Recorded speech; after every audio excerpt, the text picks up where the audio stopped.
Hi, my name is Brian Hauk, and for my presentation today, I'm going to discuss the intersection of leadership and sport coaching for our LDR 501 class. During today's presentation, this is what the outline will look like. First, we'll introduce leadership and sport coaching and elaborate a little more on my interest in the subject and my thesis regarding this topic. We'll take a look at some integrated frameworks of leadership and coaching from both our leadership theory that we've discussed in this class and also from sport coaching literature, including coaching effectiveness, intrapersonal frameworks, interpersonal frameworks, organizational frameworks, and challenges and issues in coach leadership. And we'll finish with some of my concluding thoughts. So I want to begin with quoting a coach that has been incredibly influential to how I view coaching and to how I view leadership, and that's John Wooden. John Wooden's accolades would take way too long to list for the sake of this presentation, but he's gone down in history as a remarkable coach and someone who, again, has been influential on people beyond just me as well in the world of sport coaching. So this is a great quote. That is, a coach must never forget that he is a leader and not merely a person with authority.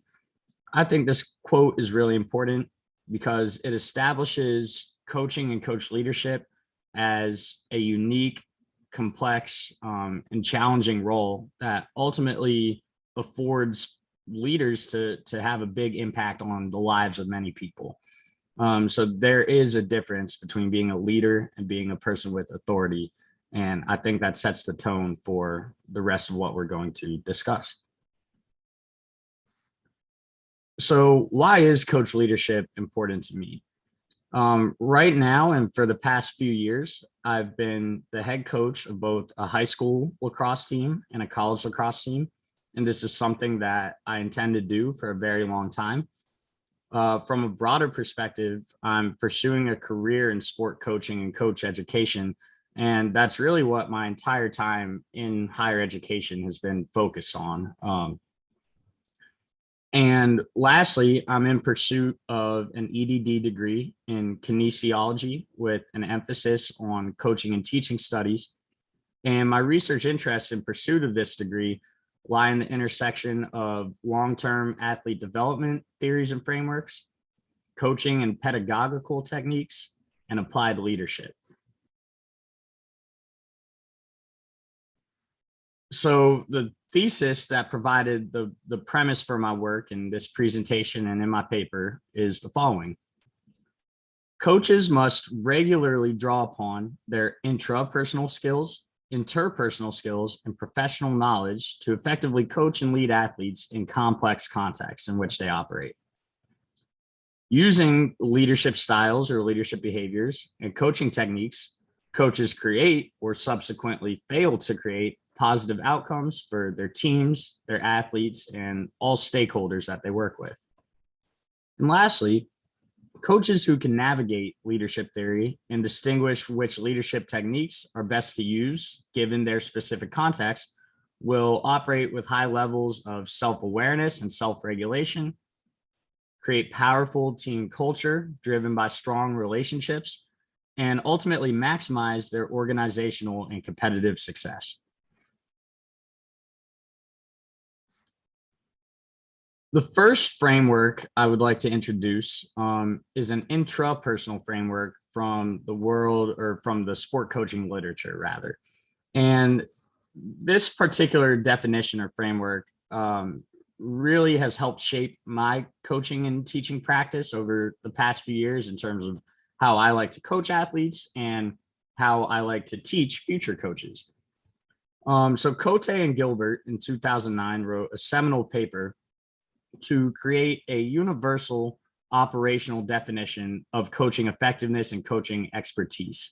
So they proposed the following definition.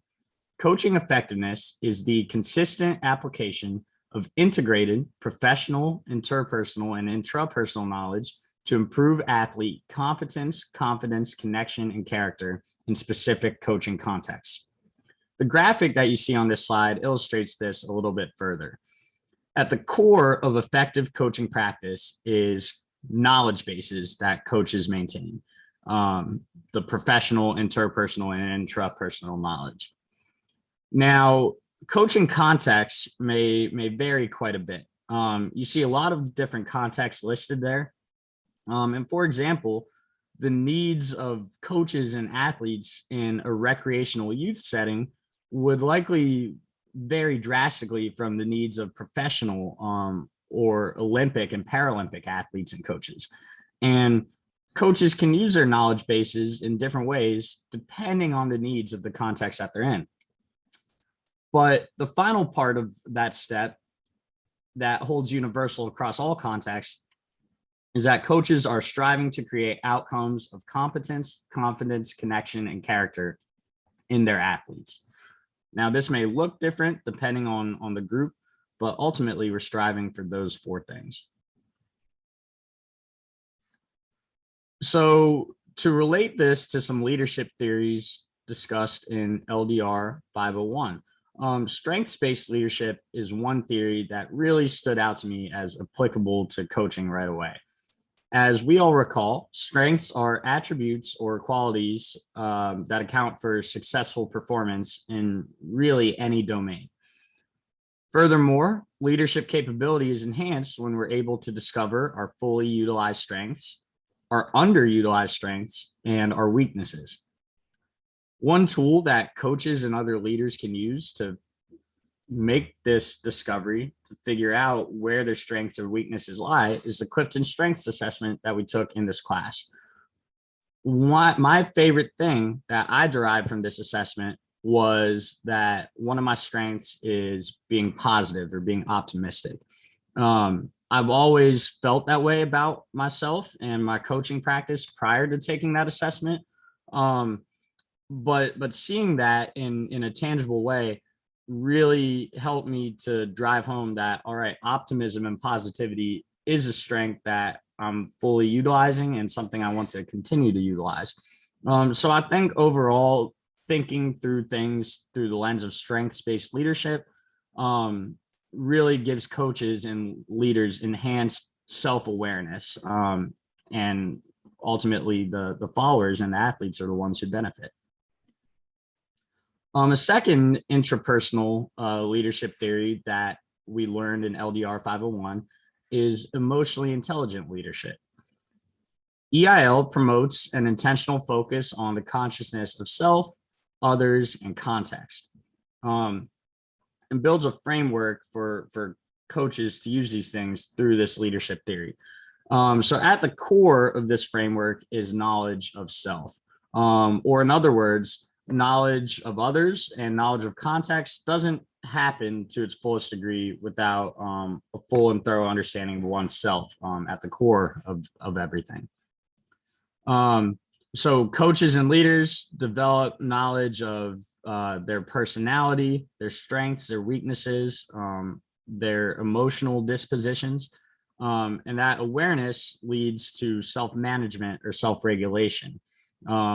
Effective coaching is a really highly emotional, highly charged context in a lot of cases. So coaches need to be able to regulate their emotions and their thoughts and behaviors before they can have a larger impact on others.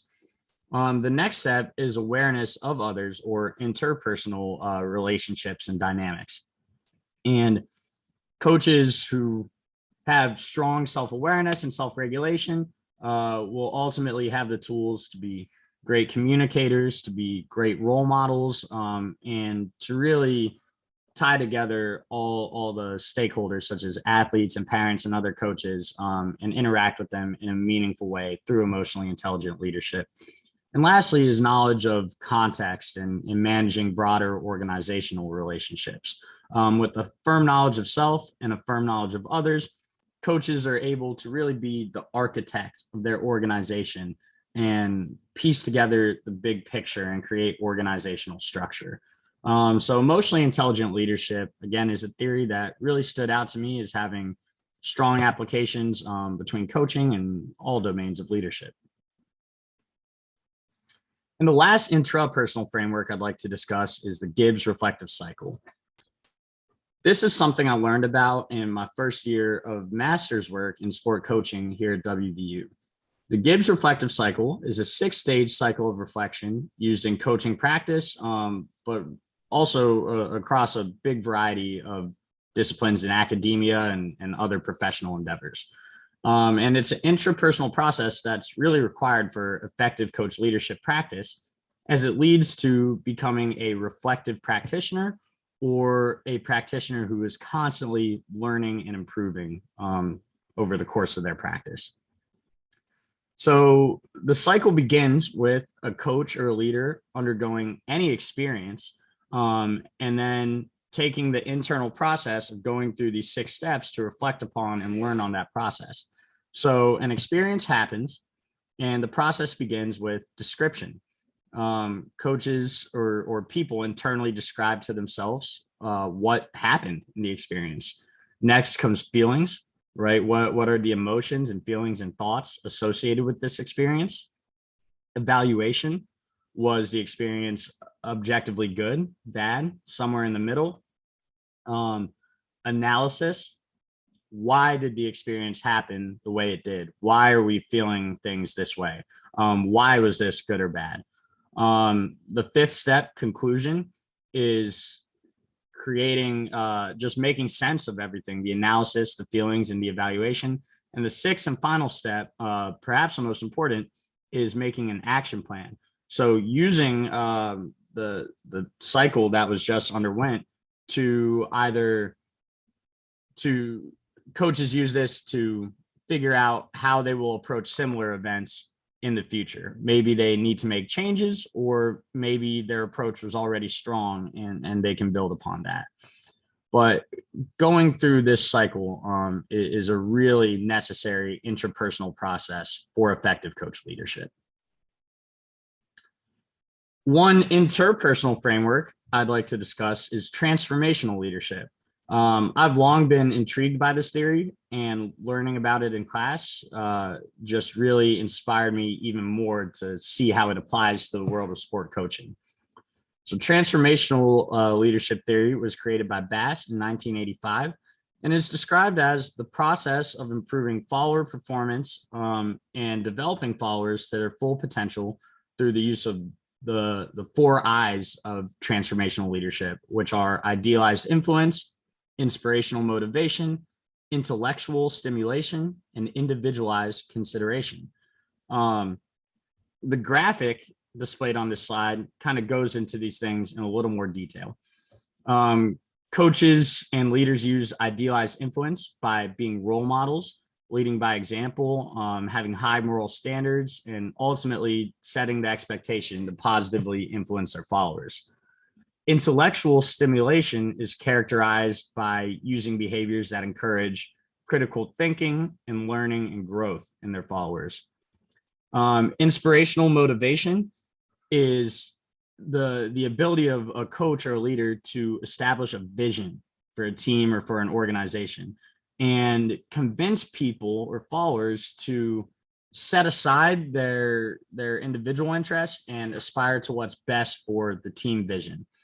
And lastly, individualized consideration is the action of leaders to directly think about the unique needs of individuals who follow them, and address them in a way that's individually appropriate and empowers them to succeed and do their best.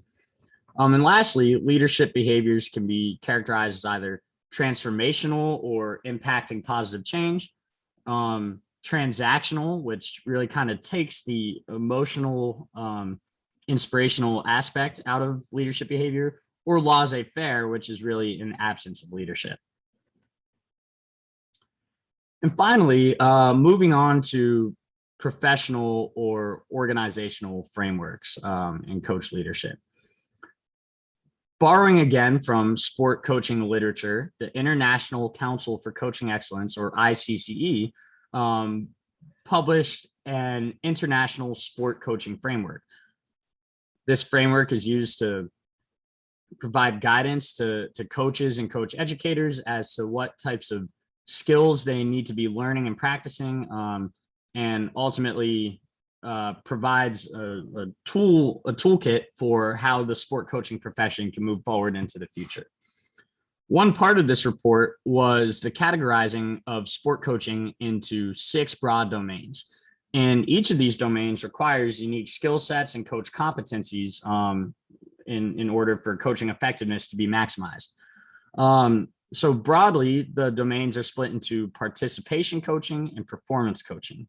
Participation coaching is for sport that's more grounded in just inherent enjoyment for the sake of participation, while performance coaching is really competitive and a realm where athletes strive to be elite and to win and to perform as well as possible, and really grounded in deliberate practice. So the developmental needs and goals of athletes coached in every domain seen here really vary. Kind of touching back on the point before, participation coaching for adolescents looks a lot different than performance coaching for high performance athletes would look. And a coach who's really effective at participation coaching might not be as effective at performance coaching, and vice versa. So really, coach effectiveness depends on a coach's ability to meet contextually specific needs. And the last framework or model that I'd like to discuss is Cello-Durai's multidimensional model of leadership. Cello-Durai is a sport leadership researcher who's really respected in this field. Cello-Durai proposed this model driven by transformational leadership. And it basically suggests that in any given leadership challenge or leadership situation, there is behavior required of a situation. There is behavior that is preferred by the followers. Then there's the actual behavior of a leader. And when these 3 aspects are all congruent, leaders are able to create organizational success, member satisfaction, and high group performance.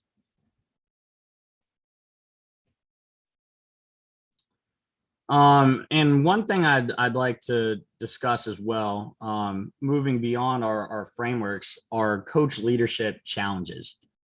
And there's more challenges than what could be discussed in the context of this presentation, but there are 2 that really stand out to me. The first is that there is a disconnect between how coaches are actually evaluated by administrators and by hiring and firing bodies, and how they should be evaluated. To elaborate further, we see particularly in high performance coaches and in the media, the ultimate gold standard, it seems, for coach evaluation is the win-loss record. And that can be even more influenced by money politics or organizational or community climates. And I believe that's inaccurate or is troublesome, because winning and losing provides one part of the picture, but it doesn't provide the whole picture of coaching effectiveness. Rather, I suggest that coaches should be evaluated on their performance by Cote and Gilbert's evidence-based definition of coaching effectiveness. Secondly, there, as in any leadership domain, there's the possibility of negative leadership or abuse of power. And this can lead to really harmful outcomes for athletes, such as abuse, harassment, bullying, hazing, coercion, toxic team culture. And there have been a lot of prominent examples of this in popular media and sports media over the course of time. Now, there are a few solutions to combat this. First, I think thorough, comprehensive systems of coach education need to continue to be developed and pushed to educate coaches on kind of risk factors for these outcomes and ways to proactively manage it, to stop it when coaches witness it, and to hold people accountable who perpetuate these actions. And secondly, a favorite organization of mine is the Safe Sport organization. Safe Sport is a nonprofit that partners with lots of national governing bodies in sport and the United States Olympic Committee to provide resources, training, and education to coaches, parents, athletes, administrators, and other stakeholders about abusive behavior in sport and where to look for red flags, how to prevent it, how to hold people accountable. And ultimately, this type of training helps reduce the instances of negative leadership in coaching. So, some concluding thoughts.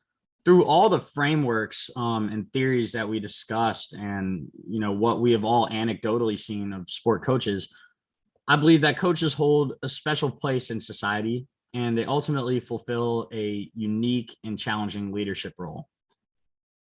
Effective coach leadership in the real world requires the integration of theory and practice, and I see myself as a person who can bridge that gap.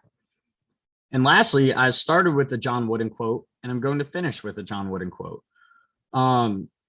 This quote has been the foundation of my personal coaching philosophy for as long as I can remember, and is something that is really meaningful to me. Success is the peace of mind that results from knowing that you did your best to become the best that you are capable of becoming. I strive through my work in this class, through my work in academia, through my work in everyday coaching practice, to be the best coach, the best leader, and the best human being that I can become. And I hope to inspire other athletes that I work with, coaches that I teach, and people around me to do the same. By being the best me that I am, I'm ultimately successful. And I hope you all see that the same way.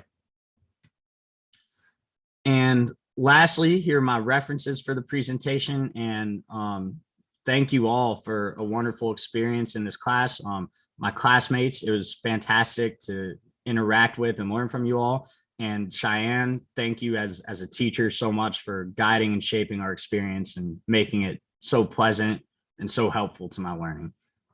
So thank you for listening to my presentation. Best of luck to everyone with their finals work.